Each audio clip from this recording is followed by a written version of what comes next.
Air Station, Crete. Stay tuned. News is next.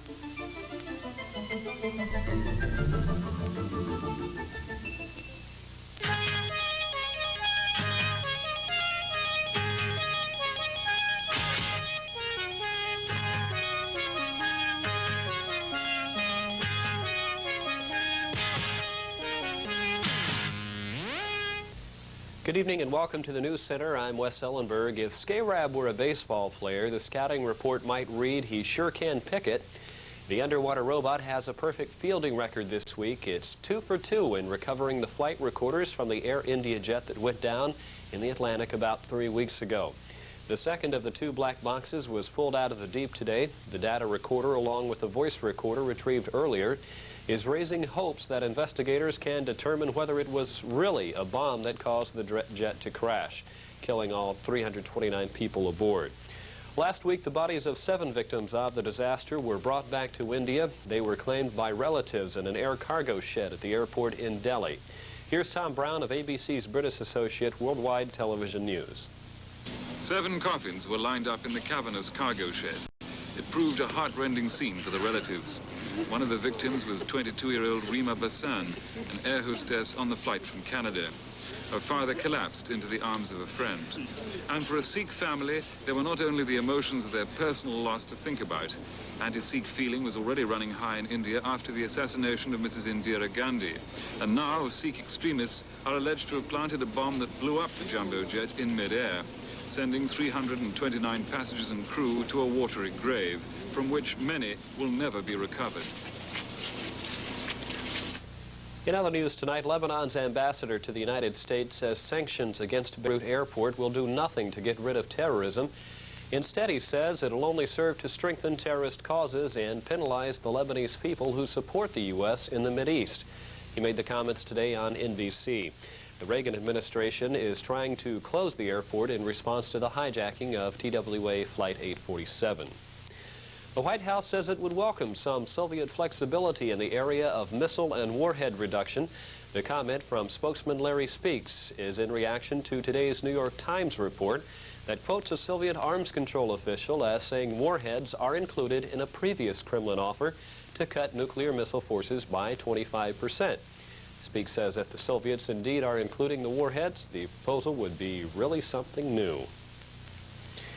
There is definitely going to be a summit meeting between President Reagan and Soviet leader Gorbachev. The 2 men will meet on the 19th and 20th of November in Geneva, Switzerland. The announcement made in both Washington and Moscow was deliberately low-key. ABC Sheila Cast is at the White House. Secretary of State Shultz said President Reagan sees the summit as a chance to lay the groundwork for future improvements in U.S.-Soviet relations. But Shultz warned against expecting too much too soon. I would deliberately stay away from words like turning point. But certainly we regard this as a very important meeting. And as I said, we'll be prepared for serious substantive discussion there. Serious discussion likely to be dominated by arms control. The Soviets' self-imposed 6-month moratorium on deploying medium-range nuclear missiles is scheduled to end in November, and that's also the deadline for the president to receive the Pentagon suggestions on how the U.S. can counter alleged Soviet violations of the SALT II Arms Limitation Treaty. Shultz stressed the agenda for the 2 leaders is not fixed. There will likely be an interplay between them, and they'll construct their own agenda to a certain extent. Soviet Ambassador Anatoly Dobrynin visited Shultz today to start planning the summit. While the president and his aides want detailed plans and substantive talks, they're prepared for only meager progress. Sheila Cast, ABC News, the White House. This is Hal Walker in Moscow. On this side, the summit announcement came from Soviet Foreign Ministry spokesman Vladimir Lemeko.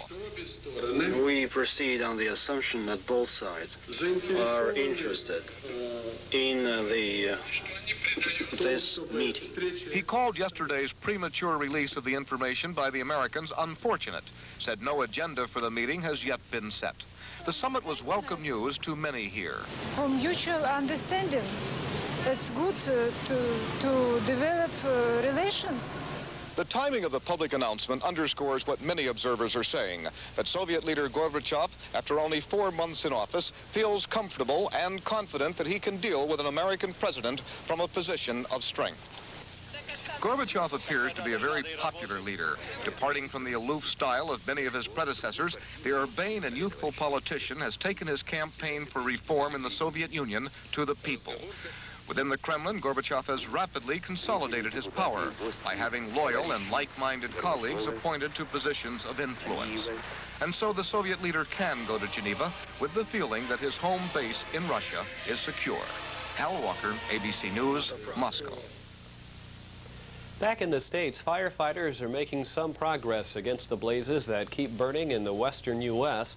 Pauline McGinty of the Interagency Fire Center in Boise, Idaho, says one of the bigger fires in California is now under control, and another is expected to be soon. However, she says other fires have cropped up within the past 24 hours. Some 17,000 firefighters are battling the blazes. The 7-member crew that's to go into orbit aboard the Space Shuttle Challenger tomorrow is continuing its efforts to get their sleep cycles ready for the flight. Early this morning, all 7 sat down to eat, but 4 had breakfast while 3 had dinner. After the meal, the 4 members of the blue team went to bed while the 3-man red team did some work. While in space, each squad will work 12-hour shifts. A new AIDS study may result in a way to predict what's likely to happen to people infected with the virus. The study published today in the New England Journal of Medicine says the virus somehow blinds key sentry cells in the blood, so they don't recognize germs as aliens that should be destroyed.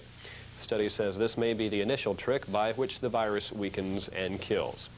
And that's all the time we have for news tonight. I'll be back with tonight's sports after this look at Iraklion and stateside weather.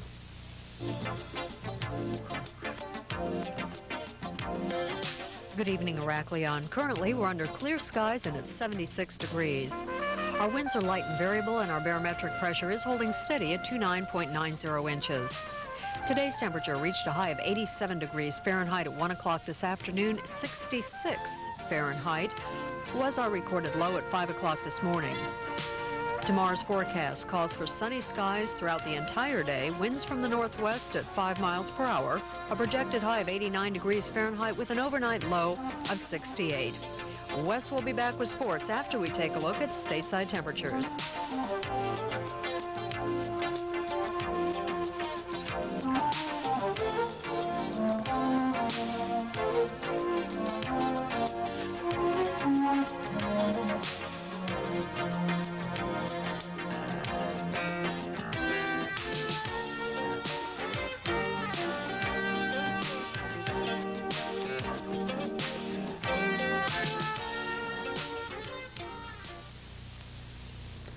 Thanks, Sherry.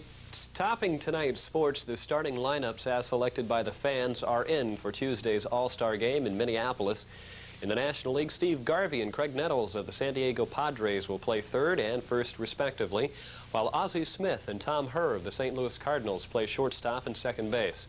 Gary Carter of the New York Mets is the catcher, while the outfielders are Dale Murphy of the Atlanta Braves, Tony Gwynn of the Padres, and Darryl Strawberry of the Mets.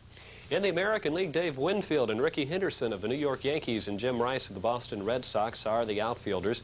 Lance Parrish of the Detroit Tigers will catch.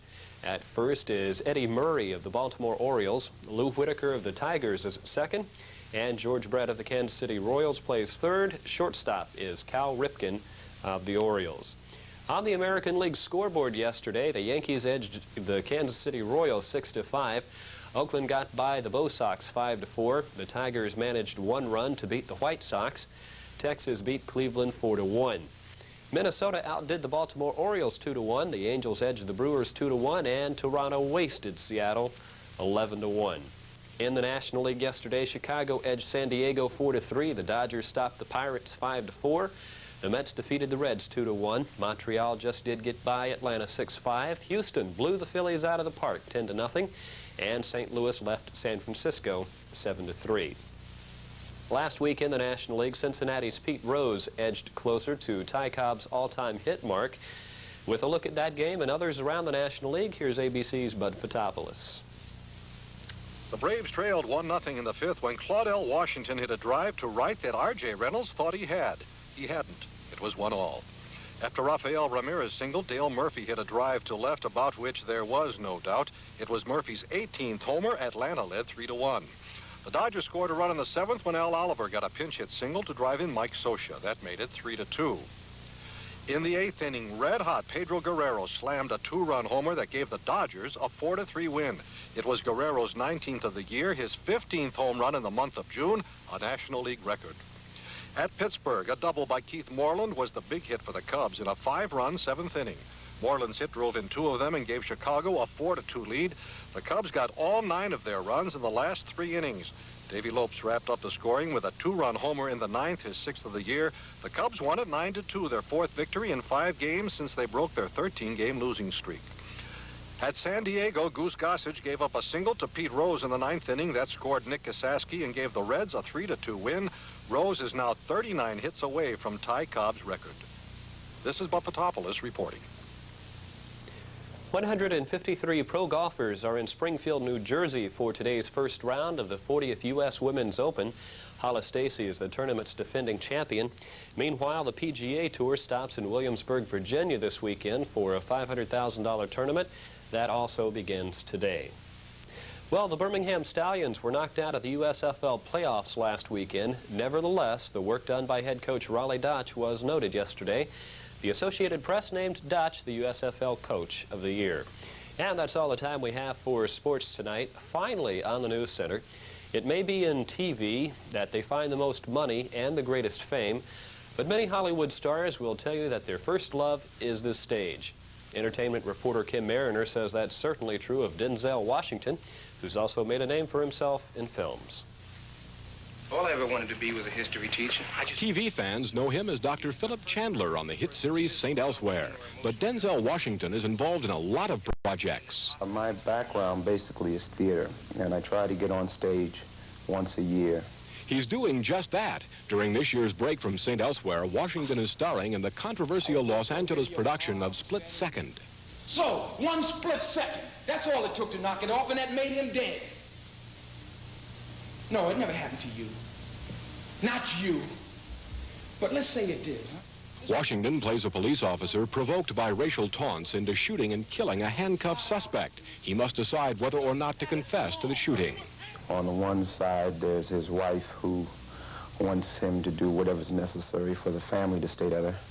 On the other side, there's his father, who's a retired police officer who lived by the book, who wants him to do the right thing. Washington enjoys playing a variety of roles. He received critical acclaim for his portrayal of PFC Melvin Peterson in the film A Soldier Story. Because of the fortune I've had as a result of, good fortune I've had as a result of A Soldier Story, I've been getting a lot more opportunities to do feature films. He just completed work on a new Sidney Lumet film entitled Power. Other film credits include starring opposite George Segal in the movie Carbon Copy. It's the diversity of roles that keeps him motivated as an actor. There's certain things that I do on St. Elsewhere that I can't do in a play, and vice versa. It's just different mediums, and I enjoy all of them. I love the theater, I love television, and I love film. So as long as I'm lucky enough to get the opportunities, I'm going to take advantage of them. With all his projects, there's been little time for vacation. Every actor wants to stay busy. I got the rest of my life to be unemployed. But with his talent, it's unlikely that will happen. In Hollywood, I'm Kim Mariner. And one final news note tonight, there will be a power outage tomorrow morning from 7:30 to 11. Repairs will be made on the main substation. The power outage will affect the entire base housing area. Once again, be prepared for a power outage tomorrow morning from 7:30 to 11. That's a look at news, sports, and weather. For the entire News Center team and those behind the scenes, have a good night.